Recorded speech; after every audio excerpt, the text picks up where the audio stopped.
Je ne sais pas de quoi demain sera fait, mais je suis certain que tu m'y attends déjà. Je ne connais pas toutes les lignes de ton projet, mais je sais qu'il s'accomplira. À chaque nouveau matin, c'est une nouvelle bonté. À chaque nouveau défi, c'est une nouvelle grâce.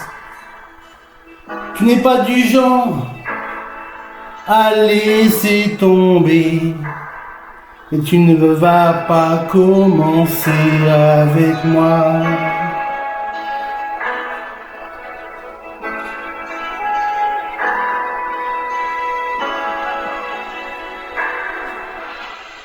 J'ai vu ta main agir bien trop de fois pour oublier si facilement. Tu m'as conduit de victoire en victoire. Je n'oublierai pas facilement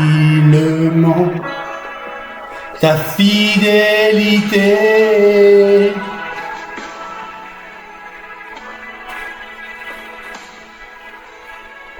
Ta parole ne revient jamais à toi sans accomplir ta volonté. Et lorsque tout s'effondre autour de moi, tu es celui sur qui je peux compter.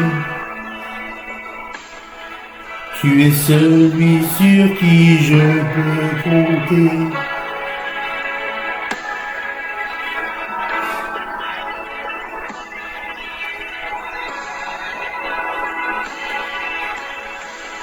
J'ai vu ta main agir bien trop de fois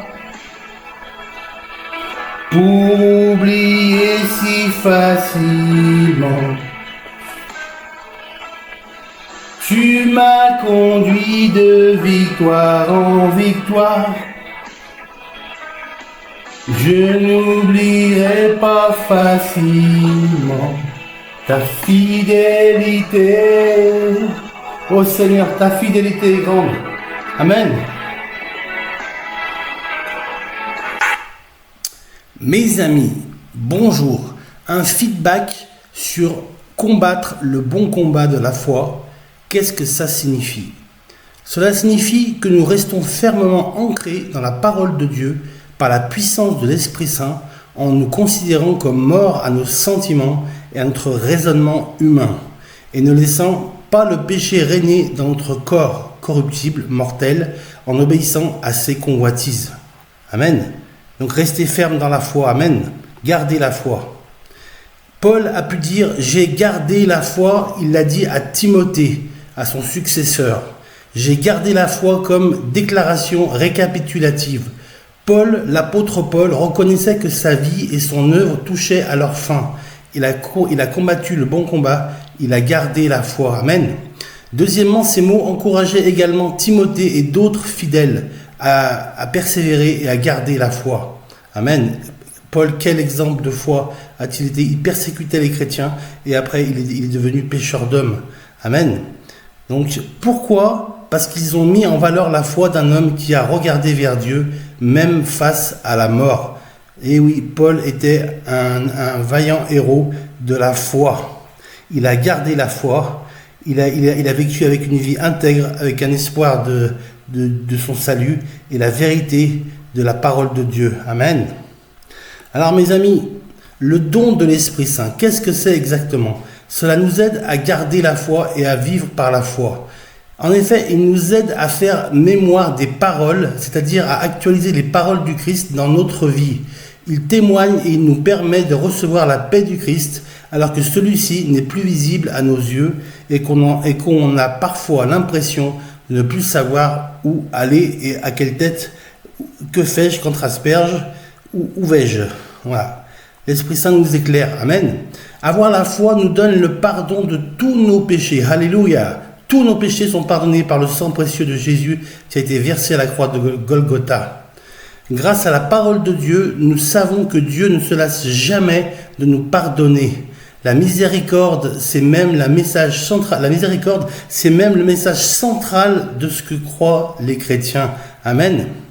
Alors, j'aimerais terminer ce feedback sur garder la foi.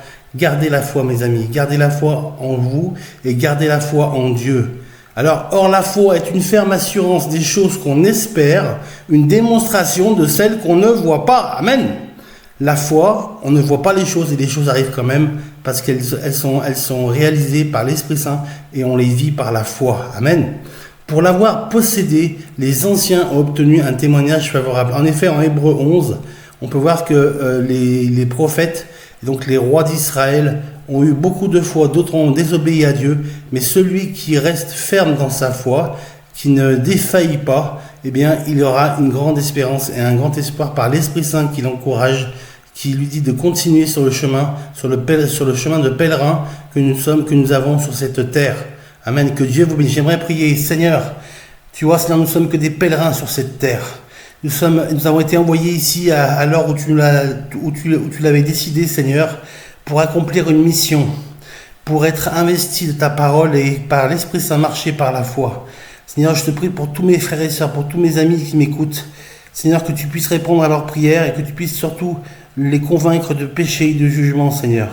Qu'ils puissent se repentir de toutes leurs mauvaises actions, de toutes les paroles mauvaises, de tous les actes mauvais qu'ils ont pu commettre, et que tu puisses restaurer toute chose qui a été volée par l'ennemi de leurs âmes, Seigneur, par l'ennemi de nos âmes. Que tu puisses restaurer la paix, l'amour, la joie, et que tu puisses les encourager, Seigneur, à être fidèles et à persévérer dans la foi, à garder la foi. Que ton nom soit béni et adoré, Seigneur, louange, honneur et gloire. Je prie au nom du Fils, au nom du Père, au nom du Fils et au nom du Saint-Esprit. Gloire à Dieu. Amen. Que Dieu vous bénisse, mes amis.